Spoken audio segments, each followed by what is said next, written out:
So, good afternoon, everybody. Myself, Acharya Vishvendra, and today we shall be discussing bulk modulus of a gas. Let's begin with things in proper perspectives.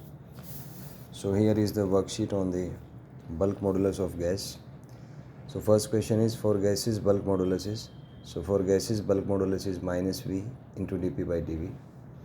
Next is for isothermal process, bulk modulus is. So, it is equal to the pressure P. Next is if we draw graph between isothermal bulk modulus and pressure. So obviously bulk modulus is equal to P.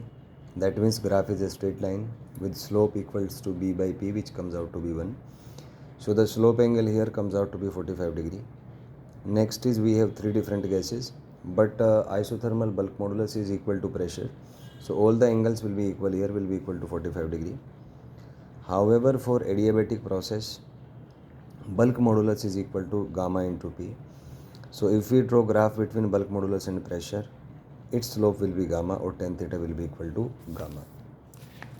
Now there is another question that ascending order of gamma is that gamma for monatomic is greater than gamma for diatomic is greater than gamma for non-linear polyatomic.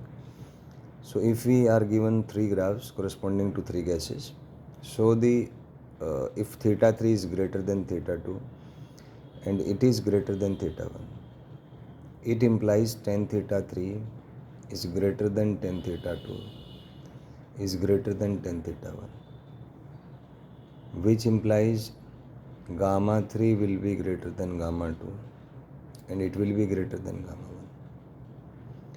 1. Next question is bulk modulus for isochoric process is.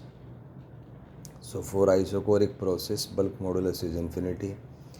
Next is bulk modulus for isobaric processes. For isobaric process it is 0. Next question is a gas behaves as a perfectly rigid body during. So perfectly rigid body means bulk modulus tends to infinity, which refers to the isochoric process.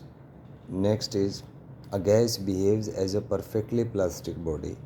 So perfectly plastic body means B is equals to 0, which corresponds to the isobaric process.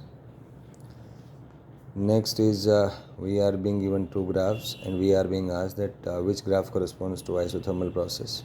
So obviously slope of isothermal is less. So the first one corresponds to the isothermal process. In the next question, which graph corresponds to adiabatic? So theta 2 is greater than theta 1, so it corresponds to the adiabatic process. 15 tan theta 1, we know that in isothermal process slope is 1, so tan theta is equal to 1 over here. Next is we know that in adiabatic process tan theta is equal to gamma, so it's gonna be gamma. Now there is a question on adiabatic bulk modulus and three different cases are given. Three gases are given here: helium, oxygen and ammonia.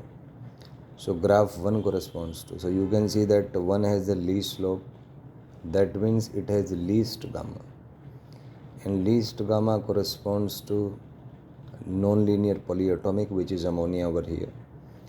Next is graph 3 corresponds to, so graph 3 has highest slope, that means highest gamma, so it's correspond to monatomic gas, which is helium over here.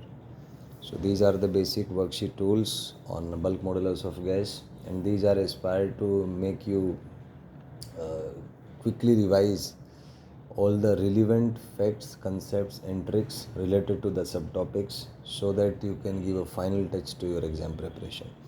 I hope these will prove to be a boon to your preparation and optimize your time and energy so that you can score better and perform better in your exams. Thank you and have a nice day.